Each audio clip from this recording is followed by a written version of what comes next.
Hi, I'm Susan Shaner with Community Forum, and I'm your host, and I have the great pleasure to introduce to you W. David Herman, an artist and sculptor who hails from New Milford, but soon to be Kent, right? Yes. Okay. Spring of 2016.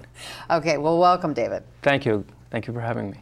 So I know your first name is William, but you go by W. David, so people really call you David, right? Yes. Okay. Yes. It was William early on, but my mother didn't like people calling me Billy or Willie. So. Oh, really? Yes. So when you were little, you were called Billy or Willie, and then... She hated it. So how old were you when you changed your name? Maybe 5, I guess. I don't remember too much. Oh, that's so funny. So, so I want to talk a little bit about your artwork. We do have some images to show. So you're a sculptor who deals mostly in steel? Exclusively in stainless steel, yes. I love stainless steel. I've worked with it for decades now. It does exactly what I want it to do, and it presents itself very well. It doesn't oxidize, so I'm very poor with color. I'm very poor with color. I like the design, and I want the design of my work to stand out. And I think the color would detract from it. Oh, if you had any color? Yes. Oh, interesting. Okay, so can you take us through, how did you even become an artist? I mean, you have a full-time day job. Yes, I do. Yes. As an engineer. Yes. So, which probably helps you with your art, I'm imagining. Yes. So how did you get into the whole art area?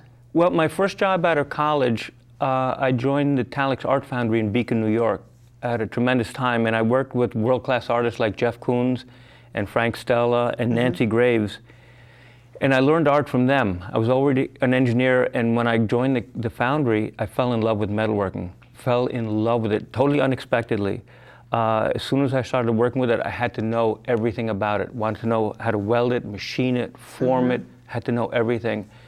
And as a consequence, a lot of these artists started asking for me to do their work. So you just decided you wanted to join this foundry? How did that come to be?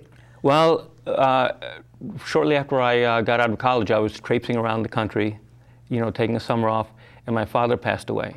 And I had 2 brothers in college, and I needed to help them, so I took a job very quickly.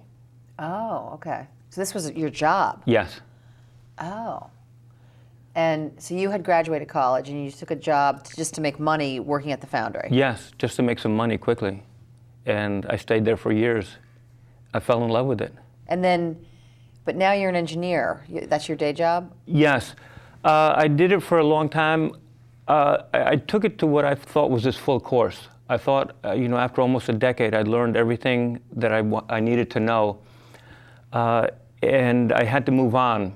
I wanted to make metal sculpture, and I did a lot of experimentation in different medias, multimedia. I did a lot of design work for furniture. I wanted to do more. I wanted to expand my horizons as much as possible. And one of my functions in my day job is working with companies who are at the cutting edge of technology in material manipulation, 3D printing, laser cutting, and that technology wouldn't be available to me if I was a full-time artist right now. So I love working with in the high tech. It helps me tremendously as an artist. So after 10 years, you moved into working for a company, yes. But you kept doing your art all along. You kept on doing it. I couldn't let it go. I loved it. So it sounds like one kind of feeds the other. Yes, yeah. In my work, in my art, yes, one feeds the other. So you were a full-time artist? For a while, yes, I was, yeah. But now it sounds like you work almost full-time at it in addition to your full-time job. We were talking before we started here, and you were saying sometimes you work 40 hours a week at your art, too. Or more sometimes, yeah. On most weekends, it's weird. On summer days, most people are like being at the beach or camping or whatever. I love being in my studio working. And I'll as soon as I get up, have breakfast, I'll be working until, sometimes I don't even eat lunch. I'll just work right through past dinner. Really? Yeah, I love. So do you have a home studio? Or? Yes, right now. Yeah. Okay. Right now I'm in the process of investing a lot of money in the studio and a new gallery and some other projects. So. Well, I know that's where I came upon you walking around New Milford. Yes. And you were going to show some clips in a minute, but your work is gorgeous. Thank you. And now you're moving your studio, so that studio's closed. We closed the studio, we closed the gallery in New Milford. It just closed because a wonderful opportunity presented itself in Kent. That opportunity wasn't there when we opened the gallery in New Milford. It has presented itself now We're going to be joining with some other galleries. It's a wonderful opportunity. So I think probably April or May of 2016 will be reopening. Okay. So let's talk about your work for a minute. So how did you, it sounds like you just fell into it. You just got a job at a foundry and then you were looking at the work that they were doing, and so you were never really artistic before that, or? I was artistic. I could always draw. Yeah. And I love painting, but my father, who's an engineer, he discouraged art as a full-time job.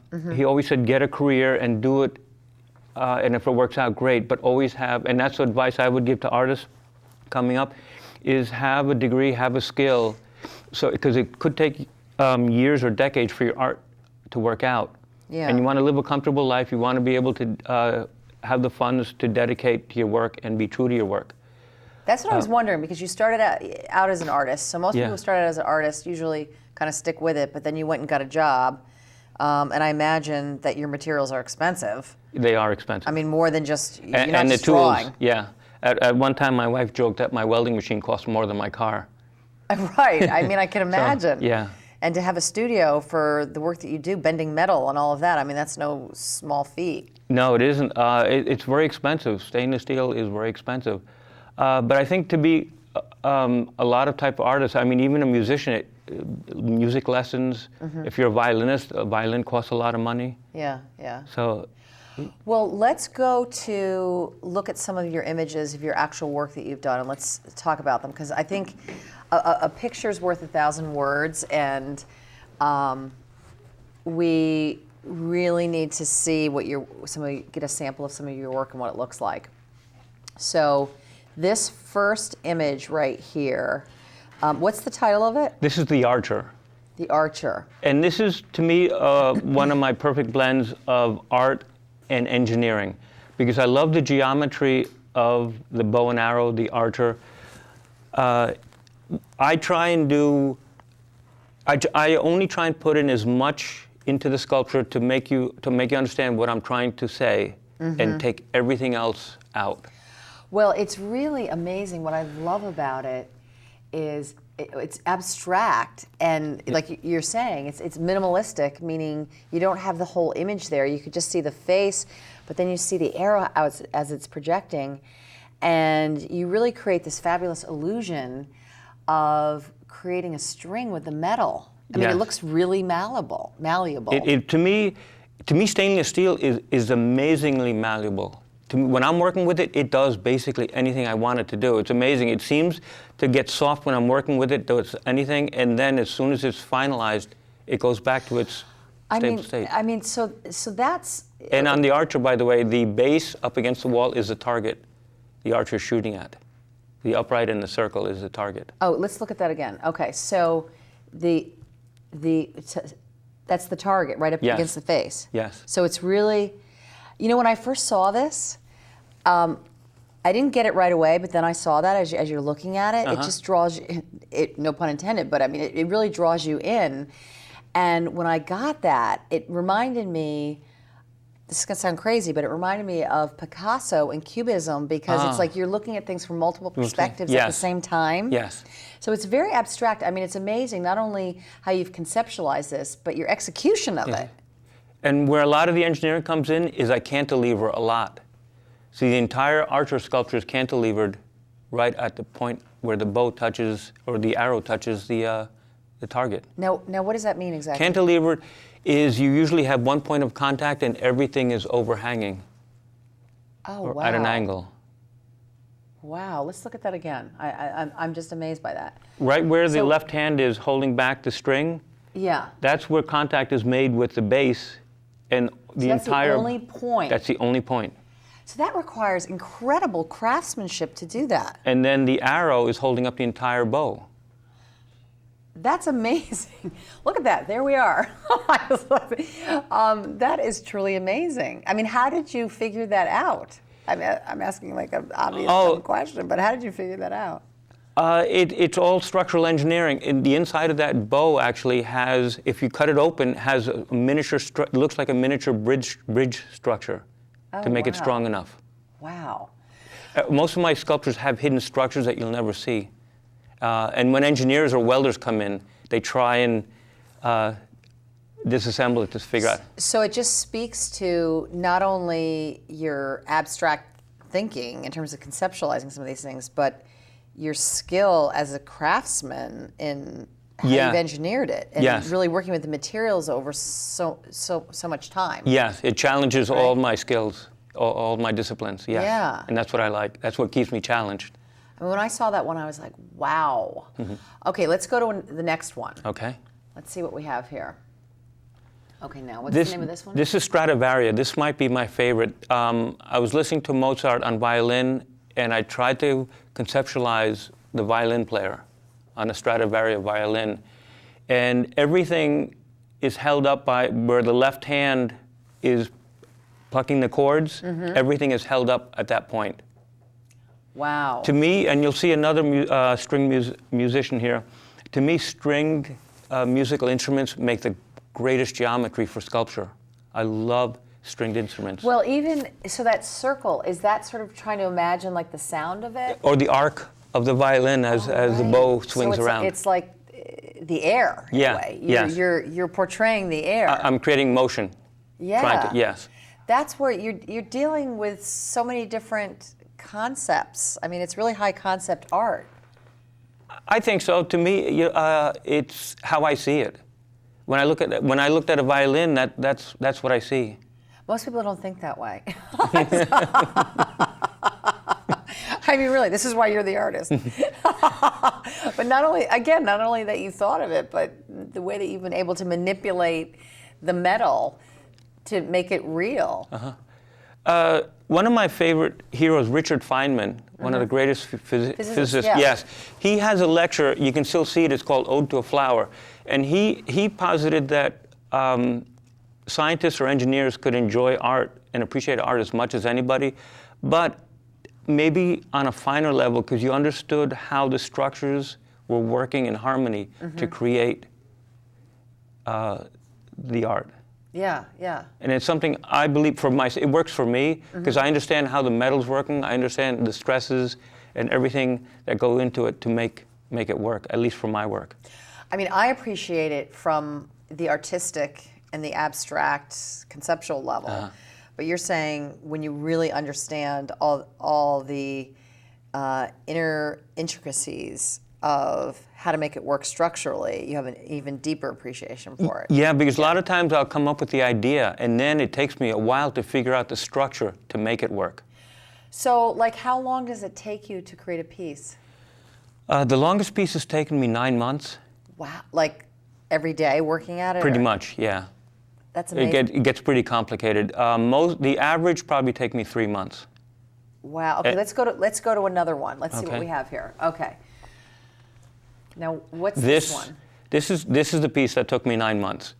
This is called Remembering Georgia, and I love Georgia O'Keeffe's work. Yeah, me too. And in my mind, I never understood why she never put a skull and the flower together. To me, it worked very well. She's got a lot of them separately, right? Yeah, she put them separately. To me, it's a very forceful work, and this is a piece that when you see it live, and when you look at it from different angles, you will see different things. If you look at the deer skull, I don't cast any of my material. That's made from sheet metal and tubing. You're kidding me. That's incredible. That's hand fabricated. And the reason is, if you cast something, when you make the original, the final piece is actually third generation. You make the original, then they make a mold and they make a wax casting, which is the second generation. Then they cast it into whatever metal you want, which is the third generation, and it's not really the piece you worked on, and it looks different. Wow. So, to me, to get the real effect, to put my soul into it, to make it look like. Can we see that again? I just want to take it because. Yeah, the skull, the deer skull and the antlers took me about 3 months. It took me all summer to figure out how to do that. Were you tearing your hair out? You got a lot of hair, so you must be pretty mellow. It took me a while. It took me a long time to figure out how to do it. And then that's attached to the flower by only 1 point. You're kidding me. No. But like you said, I saw this piece live, and I felt that way as a viewer. I kept looking at all facets to it, and it just felt like very intricate. You know, it draws you in because there's so many different ways to look at it, and it's incredible just in terms of the craftsmanship. Thank you. Yeah, a lot of my pieces are subtle, like Stradivaria, but this is really in your face. This is. Yeah. But I mean, the juxtaposition of the flower and the skull is, wow. Yeah, to me it was a natural juxtaposition. It just worked in my mind. Huh. Okay. Let's go to one more. Actually, we have two more, I think, right? Okay. So let's go to another one. Okay, this is my bass player. It's called Bluesbreaker. And this is, again, my comment on the stringed instruments, how I love stringed instruments. It's a stand-up bass. Yeah. He's playing, and the bass on the floor actually represents the body of the bass. And again, the 4 strings are held up at 1 point each. That's incredible. And it does look like strings. And it's amazing that you get the sense of the whole body and the figure there.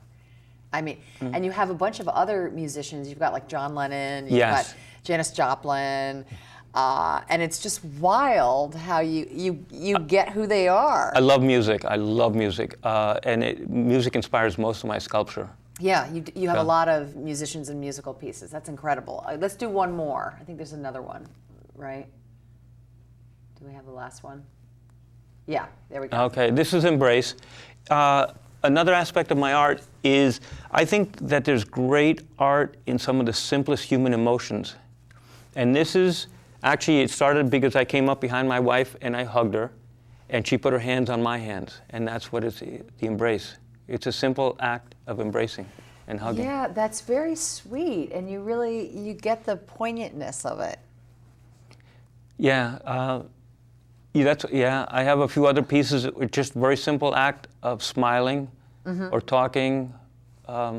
So yeah, how are you typically inspired by your pieces? I mean, I know music. What else? I mean, how does some pieces take a while. I'm fortunate in that my mind can work like a computer screen because I can get an idea and I can spin it around in my head and add